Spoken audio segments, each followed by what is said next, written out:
सर्वांना जय सेवा. सेवा सेवा सेवा सेवा सेवा सेवा. सर्वप्रथम जननायक बिरसा मुंडाजी, वीर बाबूराव शेडमाकेजी यांच्या प्रतिमेला वंदन करून आज 9 ऑगस्ट जागतिक आदिवासी दिनांच्या सर्व पालकांना आणि सर्व विद्यार्थ्यांना खूप खूप शुभेच्छा. मंचावर उपस्थित शाळा व्यवस्थापन समितीचे अध्यक्ष माननीय गुप्तनाथ मेश्रामजी, SMC सदस्य श्रीराम सर, श्रीराम मॅडम, सर्व पालक, विद्यार्थी, माझे सर्व शिक्षक वृंद, सर्व कर्मचारी, स्टाफ, आज आपण या ठिकाणी पहिल्यांदा स्वतःच्या कॅम्पसमध्ये जागतिक आदिवासी दिन साजरा करत आहोत. याचा मला खूप आनंद आहे. कारण आपल्या मुलांना और मुलींना आता खेळण्यासाठी खूप सारं मैदान उपलब्ध आहे, कार्यक्रम करण्यासाठी खूप मोठा स्टेज उपलब्ध आहे. या गोष्टीचा, या शाळेचा प्राचार्य या नात्याने मला खूप आनंद आहे.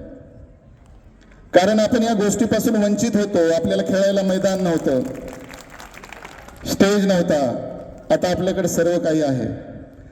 या सर्वांचा फायदा घेऊन आपल्याला आपल्या आयुष्यामध्ये खूप प्रगती करायची, चांगलं करिअर घडवायचंय. आणि आज भारत सरकार, मिनिस्ट्री ऑफ ट्रायबल अफेअर्स यांनी ज्या आपल्याला सुविधा प्रोव्हाइड केलेल्या आहेत त्याचा फायदा घेऊन पुढे जायचं आहे. आज महाराष्ट्रामध्ये किती एकलव्य आहेत, कोणी सांगू शकेल? 37. तर मी हा प्रश्न याच्यासाठीच विचारला होता. आता अजून 2 सुरू झालेत, वाडा आणि विक्रमगड. तर सध्या 39 एकलव्य महाराष्ट्रामध्ये आहेत आणि पूर्ण भारतामध्ये 499 आणि केंद्र सरकारला ते करायचे जवळजवळ 720. 2023ला एक मोठी भरती केलेली आहे, 2025ला एक केलेली आहे. आता त्याचे पण काही एम्प्लॉई जॉईन होतील आणि एकलव्य शाळा काही दिवसातच फार मोठा टप्पा पार करून एक फार मोठं नाव करणार आहेत. मी ज्यावेळेस दिल्लीला गेलो होतो त्यावेळेस केंद्रीय मंत्री जुएल ओरामजी, ज्यांनी पहिलं एकलव्य चालू केलं, त्यांच्या मतदारसंघामध्ये पहिलं एकलव्य जुएल ओरामजी यांनी सुरू केलं. आणि त्यांचा मानस फक्त तुम्हाला 12वी पर्यंत शिक्षण देण्याचा नसून त्याच्या पुढेही प्रत्येक जिल्ह्याच्या एका एकलव्यमध्ये ग्रॅज्युएशनचं सुद्धा शिक्षण सुरू करायचा त्यांचा मानस आहे. आणि त्याच्याकरता कुठलीही कमतरता नाही, लवकरच ते सुद्धा अस्तित्वात येईल. त्याचबरोबर इयत्ता 12वी पास झालेल्या मुलांना टाटा मोटर्स पुणे या ठिकाणी अप्रेंटिसशिप, नोकरी, डिप्लोमा आणि प्लेसमेंट अशा पद्धतीचा सोयीसुविधा की जेणेकरून आदिवासी विद्यार्थी कुठल्याही क्षेत्रात मागे राहणार नाही. एवढंच नाही, या वर्षीपासून केंद्र सरकारने एक स्कीम केलेली आहे की जी आमची 12वीची मुलं खूप अभ्यास करून नॅशनल लेवलच्या एंट्रन्स क्रॅक करून मोठ्या इन्स्टिट्यूटमध्ये, IIT, IIM, वेगवेगळ्या मोठ्या इन्स्टिट्यूटमध्ये, प्रायव्हेट इन्स्टिट्यूटमध्ये, ट्रस्टच्या इन्स्टिट्यूटमध्ये त्यांना ॲडमिशन मिळेल. पण ज्या विद्यार्थ्याची परिस्थिती नाही की त्या ठिकाणची ते फी भरू शकत नाही, जी फी लाखामध्ये आहे, ती फी सुद्धा एकलव्य तुम्हाला देणार आहे. यावर्षी आदरणीय कमिशनर मॅडम यांनी बऱ्याच शाळेच्या मुलांना अशा पद्धतीने मदत करण्याच्या सूचना केलेल्या आहेत. म्हणजे 12वी पास झाला म्हणजे त्या विद्यार्थ्याचा आणि आपल्या शाळेचा संबंध संपला असं नाही.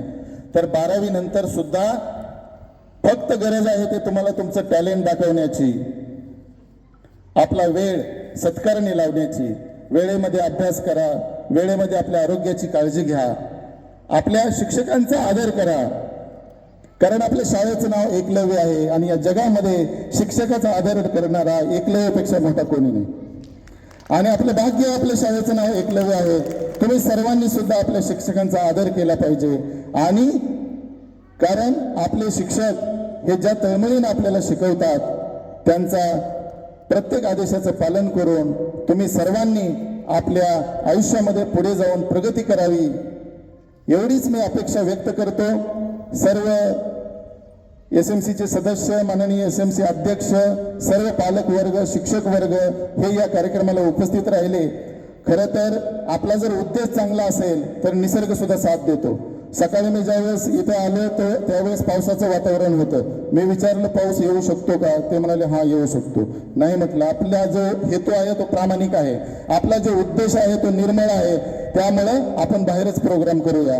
आणि आम्ही 15 मिनिटांमध्ये माझे जे शिक्षक साथी आहेत त्यांनी सर्वांनी मिळून 15 मिनिटांमध्ये इथे प्रोग्राम कंडक्ट केला आणि आपल्याला निसर्गाने साथ दिली. पाऊस आला नाही, सर्वांचे प्रोग्राम छान झाले. सर्व डान्स, आता खरं असं म्हणायला होईल की आमच्या शाळेची आता अशी कॅपॅसिटी झालेली आहे की आमच्या ज्या स्त्री शिक्षिका आहेत असं चालत चालत डान्स बसवू शकतात. आता काल अशी परिस्थिती होती, काल माझ्याकडे काही मुले आल्या, त्या म्हणाले सर अजून आमच्या स्टेप्सच बसल्या नाहीत. कधी म्हणाले काल, आणि आज एकदम सुंदर डान्स केलाय सर्वांनी. याला काय म्हणायचं? म्हणजे आमच्या ज्या सर्व स्त्री शिक्षिका आहेत ते कुठल्याही कोरिओग्राफरपेक्षा कमी नाही आणि आमची जी मुलं आहेत ते कुठल्याही डान्सरपेक्षा कमी नाही. सर्व भाषणं, सर्व गाणी खूप सुंदर झाली. या सर्वांसाठी, सर्व शिक्षकासाठी, स्टाफसाठी आणि सर्व मुलांसाठी जोरदार टाळ्या.